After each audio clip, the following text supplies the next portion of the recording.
اسی حالت میں کعبہ کی طرف وہ گھوم گئے. یہ بخاری کی حدیث ہے. یعنی جب تحویل کعبہ ہوا تو عین نماز کے درمیان ہوا تھا اور ٹوٹلی اپوزٹ, جیسا کہ نارتھ اور ساؤتھ کا فرق آ گیا تھا نا, تو آپ ٹوٹلی دوسری طرف آپ سمجھے کہ رسول اللہ صلی اللہ علیہ وسلم سب سے آگے امامت کرا رہے ہیں. نماز کے اندر حکم آ گیا, جبرائیل نے کہا کہ قبلہ چینج کرنا ہے, تو آپ ٹوٹلی پھر کے اپنی جو جماعت تھی اس کی جو آخری صف ہے آپ ادھر چلے گئے, اور جتنے آپ کے جو مقتدی تھے جو پیچھے نماز پڑھ رہے تھے وہ بھی ٹوٹلی پھر کے انہوں نے بھی کعبے کی طرف اپنا رخ کر دیا تھا. تو اس آیت میں ہم دیکھتے ہیں کہ سیقول السفہاء کہ یہ بیوقوف لوگ, یعنی سے مراد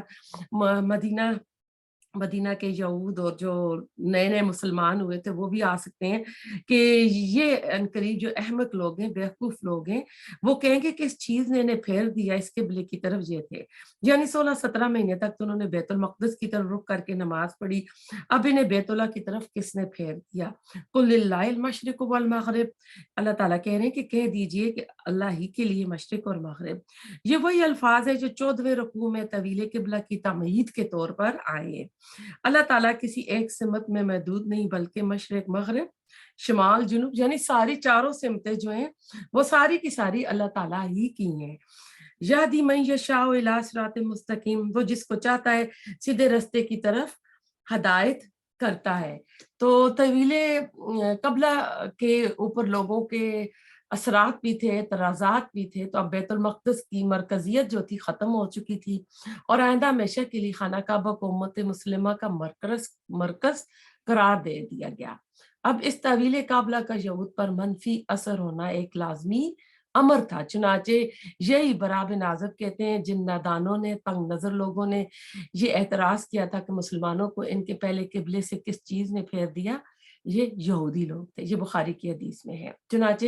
یہود نے اس واقعے کو بھی ایک بنیاد بنا کر ضعیف العقاد, جن کے ایمان کمزور تھے نا اور جن کے پاس اسلام کا فہم نہیں تھا, ان کے دلوں میں شک اور شبوت یعنی جو شکوک اور شبہات ہے وہ پیدا کرتی ہے. تو یہود کے اس اعتراض کا جواب اللہ تعالیٰ نے نہایت ہی خوبصورت انداز میں پیش کیا ہے کہ آپ ان سے کہیے کہ آپ صلی اللہ علیہ وسلم آپ ان سے کہیے مشرق بھی اللہ کا ہے, مغرب بھی اللہ کا ہے. اس نے بیت المقدس کو قبلہ بنانے کا حکم دیا تو ہم نے بھی اس کو تسلیم کر لیا. اب کعبہ کو قبلہ بنایا تو بھی ہم نے تسلیم کر لیا, اور اللہ کا حکم تسلیم کر لینا ہی سیدھی راہ ہے, اور یہ راہ وہ جسے چاہے دکھا دے. اب ہم اگلی آیت پہ چلتے ہیں. وَقَذَالِكَ, اور اسی طرح آیت نمبر 143, جَعَلْنَاكُمْ, بنایا ہم نے تمہیں امتاً, ایک امت, وسطاً, درمیانی, لِتَكُونُوا, تاکہ تم ہو جاؤ, شہداء, گواہ, علی الناس, لوگوں پر, وَيَكُونَ, اور ہو جائے, الرسول, رسول, علیکم, تم پر, شہیدہ, گواہ, وما, اور نہیں, جعلنا, بنایا ہم نے, قبلتا, اس قبلے کو, التی, وہ جو, کنتا, تھے آپ, علیہ, جس پر, اللہ, مگر, لنعلم, تاکہ ہم جان لیں, من, کون, یتبعو, پیروی کرتا ہے, رسول, رسول کی, ممن, اس سے جو, ینقلبو, پلٹ جاتا ہے, علی عقبیہ, اپنی دونوں ایڑیوں پر, وَإِن, اور بے شک, کانت, تھی. اب دیکھیں یہ مونس کے اللہ تھی, کانت, قبلہ جو آ رہا ہے نا, مونس لکبیرتن, یہاں بھی آ گیا ہے مونس یقیناً بڑی بھاری ہے, اللہ, مگر, الذین, ان لوگوں پر, جنہیں ہاد اللہ, ہدایت دی اللہ نے, وما, اور نہیں, کان اللہ, ہے اللہ, لیضیع, کہ وہ ضائع کر دے, ایمانکم, ایمان تمہارا, ان اللہ, بے شک اللہ تعالیٰ, بالناس, لوگوں پر, لرؤوف, یقیناً شفیق, رحیم, نہایت رحم کرنے والا ہے. تو اب ایسا ہے کہ آیت نمبر ہم آئے ہیں 143 پہ, امت وسطہ کا ہم مفہوم دیکھتے ہیں, یعنی جس طرح ہم نے قبلہ اول کو تمہارے لیے مستقل قبلہ بنا دیا ہے, اسی طرح ہم نے تمہیں امت وسطہ بھی بنا دیا ہے. امت وسط یعنی معتدل, درمیانی, یعنی افراط اور تفریط سے پاک, یعنی جس کے اندر کوئی ایگزیجریشن نہیں ہوتی ہے, نہ ہی وہ نیچے ہوتی ہے, نہ ہی اوپر, درمیان والی چیز ہمیشہ اچھی ہوتی ہے. امت وسط سے مراد ایسا شرف اور ایسا اعلیٰ گروہ ہے جو عدل انصاف کی روش پر قائم ہو, افراط اور تفرید، غلو اور تخفیف سے پاک ہو، اور دنیا کی قوموں کے درمیان مرکز کی، صدر کی حیثیت رکھتا ہو۔ جیسے ہمارے یہاں شہروں میں ہوتا ہے نا، یہاں ہمارے سٹی سینٹر ہوتے ہیں، پاکستان میں ہر شہر کا ایک بازار صدر ہوتا ہے۔ اس کی مثال یوں سمجھیے کہ نصارہ نے عیسیٰ علیہ السلام کو اتنا بڑھایا کہ انہیں خدا ہی بنا دیا،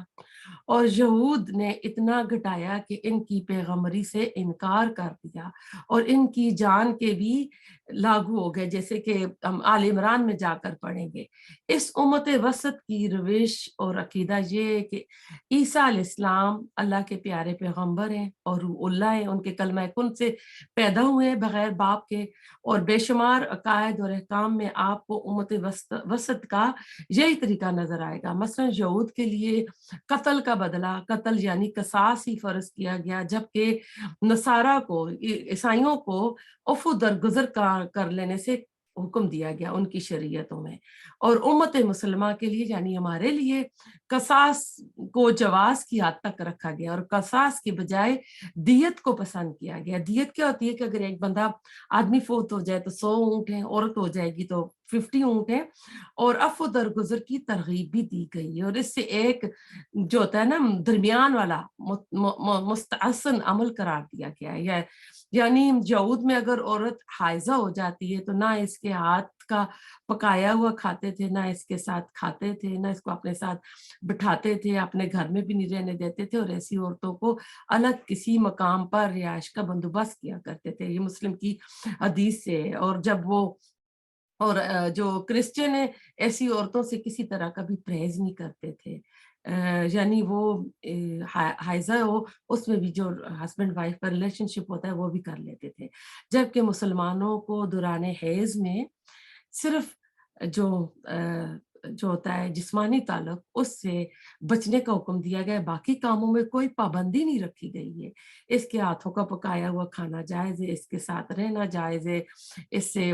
کس کرنا، بوسہ لینا، گلے لگانا، لپٹ جانا، یعنی ہر چیز باقی جائز ہے، صرف وہ جگہ جہاں سے بلڈ آ رہا ہے وہ چیز حرام ہو جاتی ہے۔ آپ نے دیکھا ہوگا کہ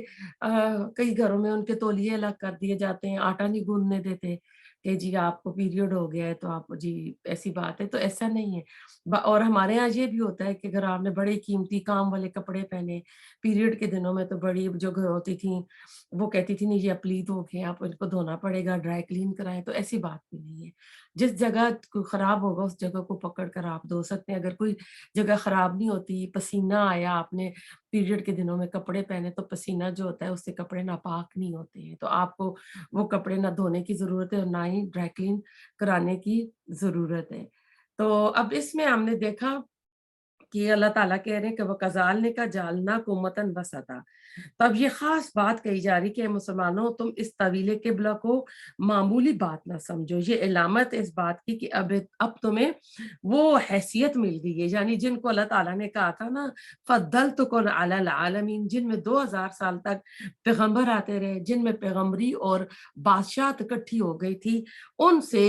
یعنی ان کو معزول کیا جا رہا ہے، ان سے وہ ٹائٹل لے کے اے مسلمانوں اب تمہیں دیا جا رہا ہے، لِتَكُونُوا شُهَدَاءَ عَلَى النَّاسِ وَيَكُونَ الرَّسُولُ عَلَيْكُمْ شَهِيدًا، تاکہ تم لوگوں پر گواہ ہو جاؤ، رسول تم پر گواہ ہو۔ اب تمہارا یہ مسلمانوں تمہارا یہ اب نا فرض منصبی ہے کہ رسول نے جس دین کی گواہی تم پر اپنے قول اور عمل سے دی ہے،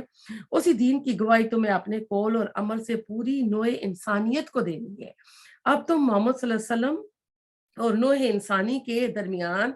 ایک واسطہ ہو، ایک لنک ہو، یعنی امت وسطہ کا جو ایک معنی ہے کہ ہم جو ہیں اب نبی صلی اللہ علیہ وسلم کی تعلیمات اور پوری دنیا جو قیامت تک آئے گی، پوری مین کائنڈ تک ہم ایک لنک ہیں، ایک واسطہ ہیں کہ یہ اب ہم ان تک پیغام پہنچائیں، کیونکہ نبوت کا سلسلہ اب ختم ہو گیا ہے۔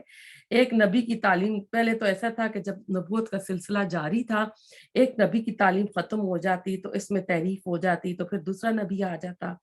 اس طرح کئی انبیاء اور رسول آتے رہے، اور ہر دور میں یہ معاملہ تسلسل کے ساتھ چل رہا تھا۔ یہ سلسلہ آ کر رسول اللہ صلی اللہ علیہ وسلم کی نبوت پر ختم ہوا، لیکن نسل انسانی کا سلسلہ تو قیامت تک جاری ہے۔ لہٰذا اب آگے لوگوں کو تبلیغ کرنا، ان تک دین پہنچانا، ان پر حجت قائم کرنا اور شہادت علی الناس کا فریضہ سر انجام دینا، کس کی ذمہ داری ہوگی؟ یہ میری اور آپ کی ذمہ داری ہے۔ پہلے تو ہمیشہ یہی ہوتا رہا کہ اللہ تعالیٰ کی طرف سے جبرائیل وحی لائے اور نبی کے پاس آ گئے، نبی نے لوگوں کو سکھایا۔ اب یہ معاملہ اس طرح کے ہے کہ اللہ سے جبرائیل علیہ السلام وحی لائے رسول اللہ علیہ وسلم کے پاس، اور محمد صلی اللہ علیہ وسلم نے سکھایا صحابہ کرام کو، اور یہ سلسلہ سکھانے کا جو ہے نا نسل در نسل چلتا رہا۔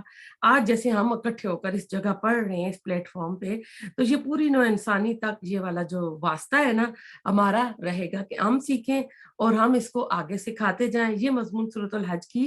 آخری آیات میں اور زیادہ وضاحت کے ساتھ آئے گا۔ وَكَذَلِكَ لفظ جو ہے اسی طرح سے مراد ہے کہ طویل قبلہ اس کی ایک نشانی، اس سے اب تم اپنی ذمہ داریوں کا اندازہ کرو، صرف خوشیاں نہ مناؤ بلکہ ایک بہت بڑی ذمہ داری کا جو بوجھ تم پر آ گیا ہے اس کو سمجھو، اس کا ادراک کرو۔ یہی بوجھ ہم نے اپنے بندے محمد صلی اللہ علیہ وسلم کے کندھوں پر رکھا تھا، تو ان سے بھی کہا تھا اِنَّا سَنُلْقِي عَلَيْكَ قَوْلًا ثَقِيلًا سورۃ المزمل میں، کہ نبی ہم آپ پر ایک بھاری بوجھ ڈالنے والے ہیں۔ وہی بھاری بات بہت بڑے پیمانے پر اب تمہارے کندھوں پر آ گئی ہے۔ وَجَعَلْنَا الْقِبْلَةَ الَّتِي كُنْتَ عَلَيْهَا، اور نہیں مقرر کیا ہم نے وہ قبلہ جس پر اے نبی آپ تھے، إِلَّا لِنَعْلَمَ مَن يَتَّبِعُ الرَّسُولَ مِمَّن يَنقَلِبُ عَلَىٰ عَقِبَيْهِ، مگر یہ جاننے کے لیے، یہ ظاہر کرنے کے لیے کہ کون رسول کا اتباع کرتا ہے اور کون پھر جاتا ہے الٹے پاؤں پر۔ یہاں اللہ تعالیٰ نے بیت المقدس کو قبلہ مقرر کرنے کی نسبت اپنی طرف کی ہے۔ یہ بھی ہو سکتا ہے کہ اللہ تعالیٰ نے ہجرت کے بعد وہی خفی کے ذریعے رسول اللہ علیہ وسلم کو بیت المقدس کی طرف رخ کر کے نماز پڑھنے کا حکم دیا ہو، اور یہ بھی ہو سکتا ہے کہ یہاں حضور صلی اللہ علیہ وسلم کا اجتہاد ہو اور اسے اللہ تعالیٰ نے قبول فرما لیا ہو۔ رسول اللہ صلی اللہ علیہ وسلم کے اجتہاد پر اگر اللہ تعالیٰ کی طرف سے نفی نہ آئے تو وہ گویا اللہ ہی کی طرف سے ہے۔ بیت المقدس کو قبلہ مقرر کیا جانا ایک امتحان قرار دیا گیا کہ کون اتباع رسول کی روش پر گامزن ہوتا ہے اور کون دین سے پھر جاتا ہے۔ اس آزمائش میں تمام مسلمان کامیاب رہے، اور ان میں سے کسی نے یہ نہیں کہا کہ ٹھیک ہے ہمارا قبلہ وہ تھا تو اب آپ نے اپنا قبلہ بدل لیا تو آپ کا راستہ اور ہے، ہمارا راستہ اور ہے۔ وَإِن كَانَتْ لَكَبِيرَةً إِلَّا عَلَى الَّذِينَ هَدَى اللَّهُ، اور یقیناً یہ بہت بڑی بات تھی مگر ان کے لیے دشوار نہ تھی جن کو اللہ نے ہدایت دی۔ واقعہ یہ ہے کہ اتنی بڑی تبدیلی قبول کرنا آسان بات نہیں تھی، یہ بڑا ہی اساس مسئلہ تھا۔ ایمان سے مراد جہاں جو آیا ہے ان کی نمازیں ہیں، جسے دین کا ستون بھی قرار دیا گیا ہے۔ اس سے اس بات کی فکر ہوتی ہے اور جواب بھی دیا گیا کہ جو بعض مسلمانوں کو لاحق ہو گئی تھی کہ ہماری ان نمازوں کا کیا بنے گا جو ہم نے 16 مہینے بیت المقدس کی طرف رخ کر کے پڑھی۔ مسلمان تو رسول اللہ علیہ وسلم کے حکم کے پابند ہیں۔ اس وقت رسول کا وہ حکم وہ اللہ کے ہاں مقبول ٹھہرا۔ اس وقت یہ حکم ہے جو تمہیں رسول کی جانب سے مل رہا ہے، اب تم اس حکم کی پیروی کرو۔ ان اللہ بالناس لرؤوف الرحیم، یقیناً اللہ تعالیٰ انسانوں میں حق میں بہت ہی شفیق ہے اور بہت ہی مہربان ہے۔ تو ایسا ہے کہ اس سے آپ کو پتہ چل گیا ہوگا کہ اصل بات کیا تھی کہ ان کو معزول کر کے یہ ٹائٹل ہم کو دیا گیا ہے۔ آج جو ہے ہماری ذمہ داری ہے کہ ہم اس کو پورا کریں۔ اس میں آپ کو اور دیتی ہوں کہ جو اس میں آئی ہے کہ امت مسلمہ کہنا کہ تم گواہ ہوگے اور تمہارے اوپر رسول گواہ ہوگا۔ اس میں آپ کو ایک ابو سعید خدری رضی اللہ تعالیٰ عنہ کی روایت بیان کرتی ہوں۔ آپ صلی اللہ علیہ وسلم نے فرمایا قیامت کے دن نوح علیہ السلام کو بلایا جائے گا، وہ کہیں گے لبیک و سعدیک، اللہ تعالیٰ ان سے پوچھیں گے کیا تم نے میرا پیغام پہنچا دیا تھا؟ وہ کہیں گے جی ہاں۔ پھر ان کی امت سے پوچھا جائے گا کیا نوح علیہ السلام نے تمہیں میرا پیغام پہنچا دیا تھا؟ وہ کہیں گے ہمارے پاس تو کوئی ڈرانے والا آیا ہی نہیں تھا۔ پھر اللہ تعالیٰ نوح علیہ السلام سے کہیں گے تمہارا کوئی گواہ ہے؟ وہ کہیں گے محمد صلی اللہ علیہ وسلم اور ان کی امت۔ پھر اس امت کے لوگ گواہی دیں گے کہ یقیناً نوح علیہ السلام نے پیغام پہنچا دیا تھا اور محمد صلی اللہ علیہ وسلم اس پر گواہ بنیں گے۔ اور اس میں یہ بھی ہے کہ امت مسلمہ سے پوچھا جائے گا کہ تم کیسے دے رہے ہو؟ تو وہ کہیں گے ہماری قرآن میں آپ کو پتہ ہے سورۃ الاعراف شروع ہوگی تو 6 نبیوں کے قصے بار بار